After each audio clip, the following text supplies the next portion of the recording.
आज हम हमारे बी फार्मेसी सेमेस्टर 1 का नॉन यूनिवर्सिटी सब्जेक्ट स्टार्ट कर रहे हैं जो है कम्युनिकेशन स्किल। देखिए कम्युनिकेशन स्किल में ज़्यादा कुछ सीखने का नहीं है, बस 4 साल में जैसे आप बी फार्मेसी के जो भी डिग्री कोर्स है, डिग्री कोर्स में आप कम्युनिकेशन स्किल से मतलब किस तरह से आपका कम्युनिकेशन स्किल होगा यही सब सिखाएगी, वो भी बेसिक है, इसमें इतना हार्ड नहीं है। सो कम्युनिकेशन स्किल का जैसे पेपर भी हुआ तो उसके आप एक दिन पहले भी पढ़ के चले गए तो भी उसमें आप पास तो हो ही जाएंगे। सो अब ज़्यादा बात करते हुए नहीं, मतलब अब इसमें बात करने के लिए है ही नहीं कुछ। सो हम हमारे जो सिलेबस में टॉपिक दिए हुए हैं वो स्टार्ट कर देते हैं। सो स्टार्ट नोटिंग में क्या दिए है कम्युनिकेशन में यूनिट 1 में कि जो भी इंट्रोडक्शन है, डेफिनेशन है, वो सब दिया है। सो चलिए देखते हैं। जो कम्युनिकेशन वर्ड है, communication word is derived from Latin communicare meaning to share, यानी कि कम्युनिकेशन वर्ड जो है कम्युनिकेशन, ये लैटिन वर्ड मतलब जो लैंग्वेज है ये वहाँ से डिराइव हुआ है। मतलब वहाँ किस फॉर्म में था, कम्युनिकेयर फॉर्म में था। कम्युनिकेयर वहाँ कहते थे लैटिन लैंग्वेज में। तो उसका मीनिंग क्या है, टू शेयर, यानी कि हमें मतलब टू शेयर करना। अब देखिए कम्युनिकेशन की जो डेफिनेशन है, communication is the process of passing information and understanding from one person to another. So जो कम्युनिकेशन की जो प्रोसेस है ये क्या है, पासिंग इंफॉर्मेशन, जो इन्फॉर्मेशन है पास करना कहाँ, वन पर्सन टू अनदर, और समझना मतलब जो हमें पता है वो दूसरे को भी समझाना, तो हमें क्या वो one person to another person. In simple word, it is a process of transmitting and sharing ideas, opinions, facts, values, etc. from one person to another or one organization to another is known as communication. So देखिए communication का simple way में मतलब उसका meaning क्या है, जो हमें share करना, क्या क्या शेयर कर सकते हैं हम, हमारे आइडिया शेयर कर सकते हैं, ओपिनियन शेयर कर सकते हैं, फैक्ट्स जो है फैक्ट्स डेली फैक्ट्स होते हैं, या फिर वैल्यूज़ जो है वैल्यूज़ हम शेयर कर सकते हैं। किन्हें शेयर कर सकते हैं, one person to another. One person मतलब जैसे हमें कुछ आइडियाज़ हैं हमारे ब्रेन में, जो भी मतलब idea new new idea create होते हैं वो हमें शेयर करना है, तो हम one person to another person तो शेयर कर सकते हैं ना, उसे ही हम कम्युनिकेशन कहते हैं। सो डेफिनेशन है, डेफिनेशन पूछी जा सकती है वाइवा में कि कम्युनिकेशन की डेफिनेशन, एग्जैक्ट डेफिनेशन बताए, तो आप ये डेफिनेशन बता देना। सो दूसरा क्या है सेंटेंस, या दूसरा पॉइंट क्या है, communication is an exchange of information. Communication जो है एक्सचेंज है ना, communication is exchange of information, इसे ही हम कम्युनिकेशन कहते हैं। अब देखिए स्किल्स मीन्स क्या होता है, things that a person can do well from training और नेचुरल हैबिटेट एबिलिटी। सो स्किल्स मीनिंग क्या है, पर्सन मतलब जो भी उसके अंदर स्किल्स होती है वो ट्रेनिंग के दौरान सीख सकता है, या फिर नेचुरल एबिलिटी या जन्म से ही वो सीख सकता है। यानी कि स्किल्स मतलब कला होती है, उसके अंदर कौन कौन सी कला है, जैसे कि बहुत सारे स्किल्स होते हैं। टाइम मैनेजमेंट करना, देखिए सब पेपर, जो भी स्टूडेंट सब पेपर में टाइम मैनेजमेंट नहीं कर सकते, लेकिन कुछ पर्टिकुलर स्टूडेंट है जो टाइम मैनेजमेंट करके अच्छे मार्क्स लाते हैं। सो time management, communication, team work, leadership, ये सब स्किल्स होते हैं सब। नेक्स्ट पॉइंट जो है वो देख लेते हैं। अब ये types of communication skills, communication skills कितने टाइप के होते हैं, एक होता है वर्बल कम्युनिकेशन स्किल्स। अब वर्बल कम्युनिकेशन स्किल्स में क्या होता है, verbal communication is an form of communication that occur through spoken words. हम बात करते करते वर्बल कम्युनिकेशन उसे कहते हैं, जैसे बात करते करते उसे वर्बल कम्युनिकेशन कहते हैं। Example, face to face communication, अब आमने सामने जो कम्युनिकेशन हो रहा है उसे वर्बल कम्युनिकेशन कहते हैं। टेलीफोन और डिजिटल कम्युनिकेशन, जैसे हम बात कर रहे हैं टेलीफोन से बात कर रहे हैं, या फिर डिजिटल कम्युनिकेशन से जैसे ऑनलाइन बात करें तो उसे वर्बल कम्युनिकेशन कहते हैं। अब नेक्स्ट देख लेते हैं। नेक्स्ट है non verbal communication. Non verbal communication means a non verbal communication refers to any form of communication that is not transmitted through spoken word. हम बिना बात करे जो भी कम्युनिकेशन होता है उसे नॉन वर्बल कम्युनिकेशन कहते हैं। एग्जांपल, बॉडी लैंग्वेज, हम बॉडी लैंग्वेज पहचान कर बात कर सकते हैं कि ये ना ये क्या कहना चाहते हैं। जैसे ऐसे दो उंगली दिखाए तो इसका मीन्स क्या है, टू मीन्स हो सकता है, या फिर और दूसरे लैंग्वेज में अदर, या ऐसे दो उंगली में बता सकते हैं। गेस्चर, हम गेस्चर देखकर पहचान सकते हैं, इसे नॉन वर्बल कम्युनिकेशन कहते हैं।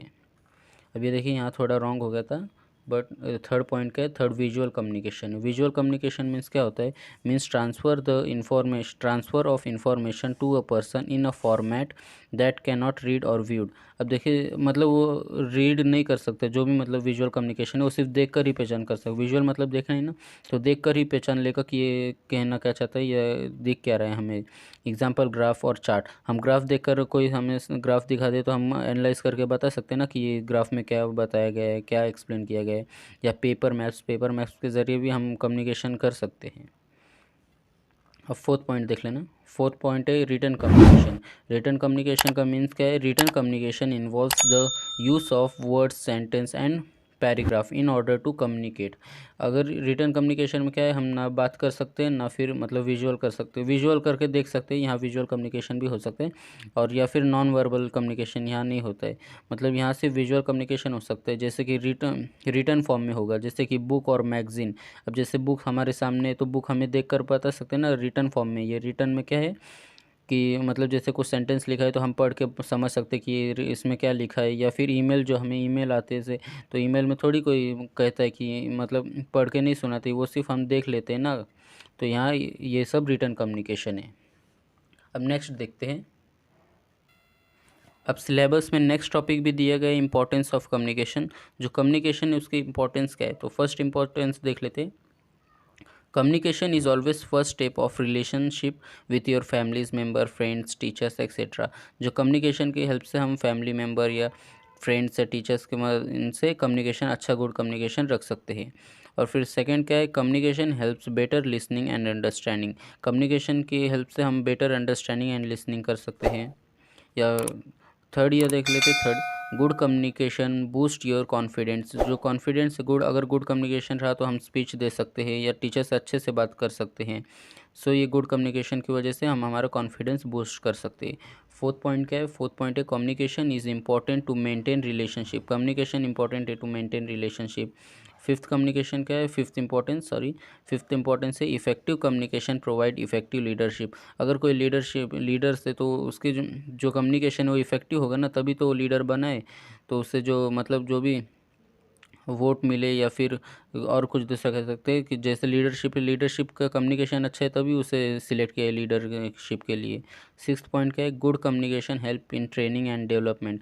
अगर कम्युनिकेशन अच्छा होगा तो हम जहाँ ट्रेनिंग कर रहे हैं या डेवलपमेंट जहाँ हमारा हो रहा है तो वहाँ हमारे गुड कम्युनिकेशन की वजह से हमारी ट्रेनिंग अच्छी होगी।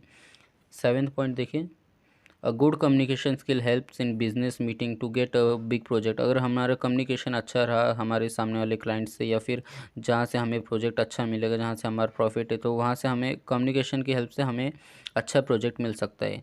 एट्थ पॉइंट क्या है, एट पॉइंट देखिए, a good communication skill help to share knowledge easily. अगर कम्युनिकेशन अच्छा रहा तो हमारा जो नॉलेज है, हमारे जो आइडियाज़ है वो हम शेयर कर सकते हैं ईजिली। नाइन्थ का पॉइंट क्या है, नाइन्थ इंपॉर्टेंट है कम्युनिकेशन का, communication skills help to improve our self experience हम इम्प्रूव कर सकते हैं अगर कम्युनिकेशन स्किल्स अच्छा रहा तो। अब देखिए प्रोसेस क्या है, कम्युनिकेशन स्किल प्रोसेस। अब कम्युनिकेशन प्रोसेस देख लेते हैं, कम्युनिकेशन की जो प्रोसेस है किस तरह होती है।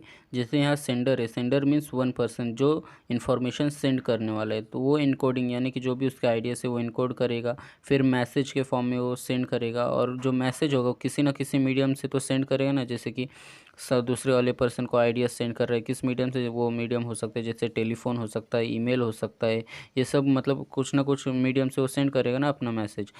सो उसे मीडियम कहते हैं।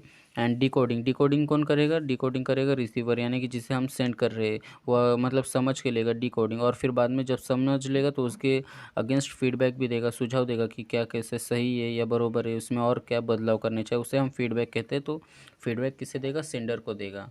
सो अब देख लेते हैं डिटेल में थोड़ा, ये थोड़े से ही लास्ट पॉइंट बचा है। यहाँ देखिए सेंडर किसे कहते हैं, सेंडर कहते हैं sender is an individual group और organisation who initiate the communication. यानी कि सेंडर उसे कहते हैं जो स्टार्ट कर रहा है कम्युनिकेशन की प्रोसेस, यानी कि जो आइडियाज़ दे रहा है, जो स्टार्ट करने वाला है उसे सेंडर कहते हैं। अब इनकोडिंग क्या है? Encoding is the process of turning thoughts into communication. जो भी सेंडर के मन में जो भी थॉट्स है उसे कम्युनिकेशन के फॉर्म में सेंड कर रहा है इनकोडिंग, उसे इनकोडिंग कहते हैं। अब मैसेज देख लेते हैं। मैसेज क्या हो सकता है? मैसेज इज़ द वर्बल और non verbal content being convey from sender to receiver. Message verbal भी हो सकता है, नॉन वर्बल भी हो सकता है। अब ये कहाँ से आएगा? सेंडर टू रिसीवर, यानी कि सेंडर सेंड करेगा और रिसीवर रिसीव करेगा मैसेज। अब मीडियम देख लेते हैं। मीडियम क्या है? Fourth point, medium is a channel through which sender can send message to audience और रिसीवर। मीडियम के ज़रिए सेंडर जो है, मतलब जो जिसके मन में थॉट्स से, आइडियाज़ से, वो सेंड करेगा एक मीडियम थ्रू। किसे सेंड करेगा? रिसीवर को सेंड करेगा, या जो सामने ऑडियंस हो गए उन्हें सेंड करेगा। अब मीडियम क्या क्या हो सकते हैं? फ़ोन कॉल्स हो सकते हैं, टेक्स्ट मैसेज हो सकता है, ईमेल्स हो सकता है, वीडियो हो सकता है। वीडियो के ज़रिए, अब जैसे मैं एक सेंडर हो गया, मैं किस मीडियम से बना रहा हूँ, आपको ये जो मोबाइल है इस मीडियम से वीडियो के ज़रिए आपको जो भी नॉलेज है, जो भी सिलेबस है, मैं आपको इस मीडियम थ्रू आपको ये सेंड कर रहा हूँ। तो मैं जैसे कि सेंडर हो गए हो, आप रिसीवर हो गए हो। अब जो वीडियो समझ के लोगे तो ये हो गए डिकोडिंग, और मैं जो भी सिखा रहा हूँ ये एनकोडिंग हो गई। जो भी मेरे मतलब जो भी मुझे पता है, जो भी ये कम्युनिकेशन स्किल के बाजू में मुझे पता है, तो मैं आपको ये सब मैसेज थ्रू सेंड कर रहा हूँ। सो इस ये ज़रिए से देख सकते हैं। अब डिकोडिंग देखिए। Decoding is the process of translating medium message into understandable language. अब डिकोडिंग क्या है? डिकोडिंग एक मतलब एक प्रोसेस होता है जो सामने की तरफ से जो मैसेज आ रहा है उसे हम हमारे अंडरस्टैंडेबल, यानी कि हम खुद अपने अंडरस्टैंडेबल लैंग्वेज में समझ सकते हैं। और रिसीवर क्या होता है? रिसीवर देखिए, और receiver is also known as decoder, यानी कि रिसीवर आप हो सकते हो। जैसे मैं सेंडर हुआ तो आप रिसीवर हो सकते हो। Receiver is also known as decoder, a person who receive the message, यानी कि a person who receive the message and take decision in the form of feedback is known as receiver. अब feedback देख लेते क्या है। Feedback in communication is the response reaction which comes from receiver. Feedback देखिए क्या है? Feedback जैसे कि आपको मतलब लगा कि ये फीडबैक नहीं कि यहाँ डिस्क्रिप्शन बॉक्स के नीचे जो रहता है वहाँ फीडबैक का एक ऑप्शन रहता है, तो फीडबैक के नीचे सेंड करते हैं सब जो भी देखने वाले कंटेंट है, तो उन्हें क्रिएटर को सेंड करते हैं। वैसे ही अब जैसे इस फीडबैक रिसीवर को सुझाव देना पड़ा कि है ना, ये इसमें और चेंजेस बदलाव करने चाहिए, तो उसे हम फीडबैक कहते हैं। अब noise can be defined as any barrier prevent an effective communication. Noise जो ये बैरियर, ये डिफाइन कैसे करता है कि ये बैरियर है, प्रिवेंट करता है इफेक्टिव कम्युनिकेशन प्रोसेस को। सो ये हमारा कम्युनिकेशन स्किल का इंट्रोडक्शन था। सो बस इसके बारे में क्वेश्चन आ ही जाता है अक्सर, तो इसे ध्यान से पढ़िए और समझ के लेना। सो मिलते हैं इसी नेक्स्ट वीडियो में। और जो नोट्स है टेलीग्राम चैनल में प्रोवाइड किए जाते हैं, तो टेलीग्राम चैनल में जुड़ी रहे।